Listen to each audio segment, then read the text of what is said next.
here today doing an interview with Al Harris. Al has done so much in auto racing, not only as a fan, a support system, and he started out helping his Steffes family probably back in what era was that?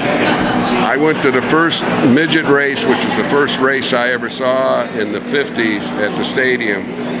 Virginia Steffes used to load us up so we could watch Bob and I can't think of his first driver, Russ Sweedler, and this was before he won the championship, so 58 or 59 I think the first time.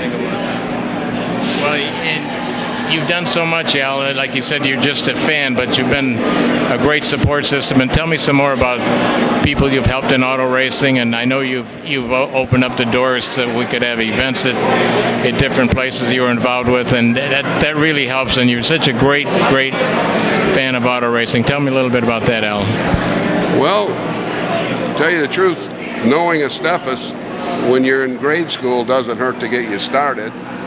And going to high school with Jimmy McQueen didn't hurt. And having a best friend that was named Bentonhausen from the late 50s until he died here.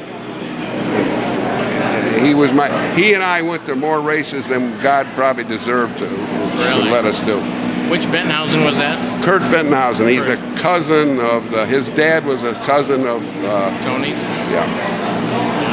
That's a great history in auto racing. And anything else you'd like to include in that? I know you and Jim McLean were great friends, and it's sorry that we've lost him a few years ago. And well, the people I've met through racing, for instance, Jimmy Hettinger, because he drove for Bob from time to time. Mike Fedorchak. I mean, Jesus, there's a great midget driver and builder. And you get to know him. Christ, Kevin Olson. The list of names of people I got that I got to meet in racing. I can't explain it to you. I just look back at it and think how lucky I was just to be on that side of town at the right time. Yeah, those were the good old days of racing, and you've been, like I said, you've been there to 4 people, and you've always offered to help us with this Hall of Fame, and I'd just like to congratulate you today, Al, on being inducted. Well, thank you very much, and I really appreciate it. And, well, I guess you're right, the only thing I've ever done was enjoy racing and racers and race car owners as people. The most enjoyable people I've met in my life, probably a big vast majority of them were involved with racing. Because you got to be a race car driver, to have a personality to do that requires a lot of personality traits. Like you got to be adventurous, but you also have to be respectful. Not only to be a race driver, you have to have a support system with guys like you that are willing to help, and I don't want to say do the dirty work because it's probably fun at times too. Yeah, for me it was, because all I did was make sure that the fuel in the race car, and Bob needed to look at something and he happened to forget. As a car owner, as a car builder, Bob Steffes was someone that I was just fortunate to know and be able to hang around with for quite a few years. Bob was a great car owner, and he put together some fantastic race cars, and we just lost him a few years ago at age 100, I believe. That's right. All right, Al, you have a good day. Thank you. Our next inductee is Al Harris. Al Harris got hooked on racing after his first visit to Jericho Radio Station Stadium in 1958. Ginger Steffes, Bob Steffes' daughter, was a classmate of mine from Harris. She asked me one day if I wanted to go to the midget races, and her mom let us induct in the car at the family farm, and off we went. My mother, Virginia, was a friend of my mom's.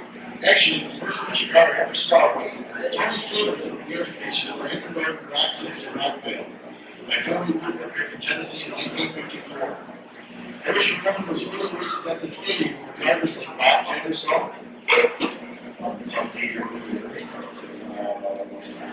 Andy Curtis, Ray Adlet, and Steffes' car driver Wes Sweetler, amongst others, would compete. I love midget racing on my all over form, said Harris. Maybe Indy cars comes in a close second. I like going into the pits and taking pictures of the drivers. After high school and before his college days, Harris went to work at Benhouse's Standard Gas Station and became good friends with the owner son Kurt. One day Kurt and I ended up with Amy for the last bit of time trials. Remember Harris? That would be 1966. Gary Benhouse, a distant cousin of Kurt's, was just starting out in Indianapolis, trying to make his bones at the Speedway. Harris began going to the races with Carol and Bob Steffes and driver Jim McLean. McLean and Harris went to the same high school at Joy Township. Steffes and McLean went to Florida one year, and the front page of the Nation Speed Spirit News said, McLean cleans up in Florida, remembers Harris. It seems like Harris never missed a champion race at either the Milwaukee Mile or the Michigan International Speedway. I went to Indy, Milwaukee, and Michigan for years. I had pictures of so many great drivers, including my doctor's husband, Richard Allen, and hanging it up in the garage area in Indy. Couldn't have back going to the races, cheer cars and stock cars that didn't matter. Going to college in Tennessee and sometimes staging for Bob Steffes. Harris later had numerous drivers, including Jim McLean. I went to a lot of races with Jim McLean. I started helping sponsor other drivers, including Aaron Sugar, the Cherry Boy, and the Mike Anderson, Jeff Selinsky combination whip. The Harris Western Joliet helped the last name in Joliet in 2009, supported the short track auto racing series group and the World Sponsors of Online Racing Series.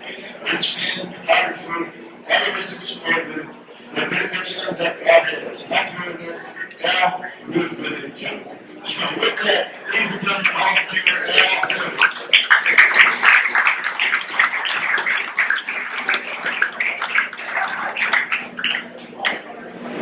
Seems like it's pretty warm out there, so we'll make this quick. Thanks to everybody for trying to race fan. I all of you. Put the cars together, sponsor the cars. Sometimes it's the racing to drive the cars. I wouldn't have to do this. I love racing. I love the people involved with racing. And how they came up with this, I'll never understand. Thank you very much. I love all of you. Have a great